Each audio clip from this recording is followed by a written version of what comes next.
चला मने उलगडूया। महिला आयोगाच्या अध्यक्षा आणि राष्ट्रवादी काँग्रेस पक्षाच्या महिला प्रदेश अध्यक्षा रुपाली चाकणकर यांच्यावर सातत्याने टीका केल्याने रुपाली पाटील ठोंबरे यांना पक्षाकडून नोटीस पाठवण्यात आली आहे। त्यानंतर रुपाली पाटील ठोंबरे या उपमुख्यमंत्री अजित पवार यांची भेट घेण्यास पुण्यातील पक्ष कार्यालयात दाखल झाल्या। रुपाली पाटील ठोंबरे यांच्या कुटुंबाकडून मारहाण झाल्याचा आरोप करणाऱ्या माधवी खंडाळकर या देखील पक्षाच्या कार्यालयामध्ये आल्या होत्या। या भेटीनंतर रुपाली पाटील ठोंबरे यांनी प्रसार माध्यमांशी संवाद साधलाय। जून 2024 सालची पोस्ट स्क्रीनशॉट बघा। तेव्हाही सुद्धा एका दुसऱ्या महिलेला उभं करून माझी सोशल मीडियावर पोस्ट करणारी चाकणकर मॅडमची ही मुलगी आहे। ही 20 जून 2024 मंगळवार। त्यांचं नाव काय? स्नेहल चव्हाण, सोनाली गाडे। आणि ही मी स्वतः हे स्क्रीनशॉट रुपाली चाकणकर यांना व्हॉट्सअपला पाठवलेले आहे। त्याच्यानंतर हीच पोस्ट मी कोण आहे सुनील साहेब तटकरे यांना पाठवली आहे आणि आदितीताई तटकरे यांना पाठवली, तसेच खासदारांना पाठवली।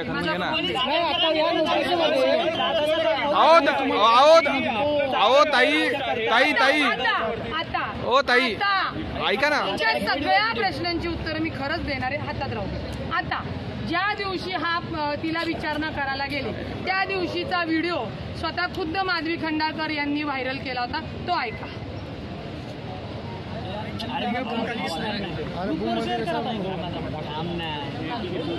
एकच मिनिट, ब्लूटूथ बंद कर तुमचं। ब्लूटूथ वर कुणाचा फोन आहे? नाही तुम्ही आत्ताच घ्या, ऐकून घ्या आत्ताच जी।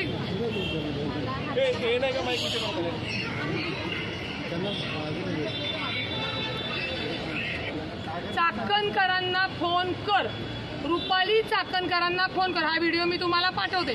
हा तिच्याच अकाउंटवरनं डाउनलोड केल्यामुळे तुम्ही नीट ऐकलं की लक्षात येईल। म्हणजे जिथं रुपाली चाकणकरशी काही संबंध नाही म्हणणारी महिला त्याच भांडणाच्या वेळेला चाकणकरांना फोन कशी काय करून म्हणते बरं? हे तर आता मी तिच्या घरात कॅमेरे लावलेले नाहीयेत।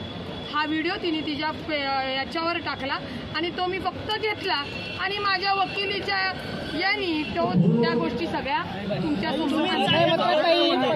अहो ताई दादानी तुम्हाला काय सल्ला दिलाय ताई? पत्रामध्ये असं म्हटलंय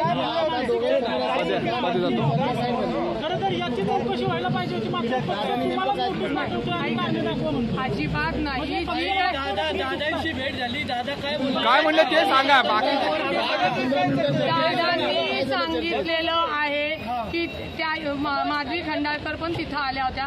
आता त्यांना कुणी पाठवल्याने आता त्या फोनवर बोलत असताना पण कुणाशी बोलत होता तोही CDR काढायला मी लावलेला आहे। असो, दोन्ही हे जे काही वाद आहेत हे वाद आता एकमेकांच्या विरोधात तक्रार राखून पोलीस स्टेशनमध्ये आहे। पोलीस त्याच्यात तपास करतील आणि पालकमंत्री म्हणून दादांनी सांगितलेलं आहे की याचा पूर्ण जो काही रिपोर्ट अहवाल आहे त्याच्यात कोण चुकलेला आहे, रुपाली पाटील ठोंबरे चुकली आहे का अजून खंडाळकर चुकलेला आहेत का या खंडाळकरांना चालवणाऱ्या चाकणकर चुकलेला आहेत, त्याचा अहवाल पोलीस तिथे दादांना। तुम्हाला जी नोटीस देण्यात आलेली आहे त्या नोटीसमध्ये असं म्हटलंय की रुपाली चाकणकर या राज्य महिला आयोगाच्या अध्यक्ष आणि पक्षाच्या अध्यक्ष आहेत, त्यांच्याबद्दल विधान करणं म्हणजे पक्षशिस्तीचा भंग आहे। तुम्हाला असं वाटतं का की रुपाली चाकणकरांवरती बोलल्यामुळे जी तुम्हाला नोटीस आलेली आहे त्याच्यामध्ये स्पष्टपणे म्हटलं की त्या तुमच्या पक्षाचे अध्यक्ष आहेत, त्यांच्यावरती बोललात म्हणून तुमच्यावरती पक्षशिस्तीची कारवाई का करण्यात येऊ? एक लक्षात घ्या, राज्य महिला आयोग हे संविधानिक पद आहे, ते पक्षाचा विभाग नाही। त्याच्यामुळे राज्य महिला आयोगावर जे काही मी बोललेली आहे ते पक्षाला कायदेशीर लागू होत नाही। त्यामुळे ठीक आहे ना, त्यांनी मला जो काही खुलासा मागितलाय कसं वाटेल मी खुलासा करणार आहे अजिंक्य दादा। याच्यामुळे असं होतंय तुम्ही काय तक्रार दिली दादांकडे? 2 मिनिट मराठीमध्ये चाकणकरांबद्दल तक्रार काय दिली दादांकडे? मी सांगितलेलं आहे की ज्या पद्धतीने जे राज्य महिला आयोग महिलांची सुरक्षता, सक्षमता आणि त्यांना मनोबल वाढवण्याचं काम करण्याचं सोडून महिलांना सोशल पोस्ट तयार करणे, त्यांना कुठल्या तरी प्रकरणात अडकवणे आणि महिलांचं छळ आणि शोषण करत आहे।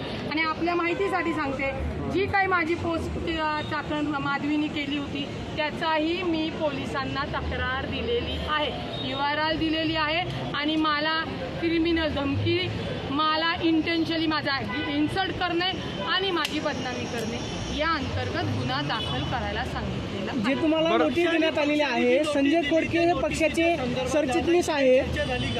मी त्याच्यामध्ये खुलासा देणार हे दादांना सांगितलेले. पक्षाचे सरचिटणीस आहेत संजय खोडके.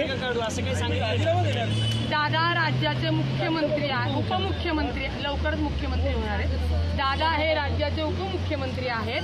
दादांनी सांगितलं की लहानपणापासूनच्या तुम्ही मैत्रिणी आहेत. एकतर दादा शॉक झाले आणि हा विषय तुम्ही मुख्यमंत्र्यांसमोर मांडताय. आता मी राज्याचा उपमुख्यमंत्र्यांसमोर मांडताय. मी राज्याचा म्हणजे पुणे शहराचा पालकमंत्री म्हणून याच्यामध्ये ज्यांची चूक आहे तो पोलीस तपासातनं अहवाल मागून घेणार आणि ज्यांची चूक आहे त्यांच्यावर पोलीस कारवाई तुम्हाला पक्षाची नोटीस आलेली आहे.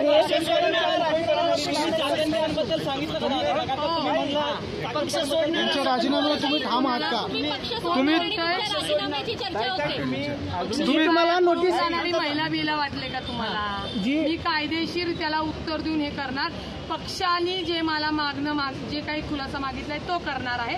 आणि आता लक्षात तुमच्या आलं की माधवी नामक खंडाळकराच्या राजकारण्यांच्या विरोधात खरं कशा पद्धतीने महिना प्लॅनेट केले जातात तर माझी षडयंत्र केलं जातं. माझी तुमच्या मीडियाला राज्य महिला आयोगाचा राजीनामा त्यांनी दिला पाहिजे. ही जी काही मी मांडली ही त्याच्यावरती मागणी माझी केलेली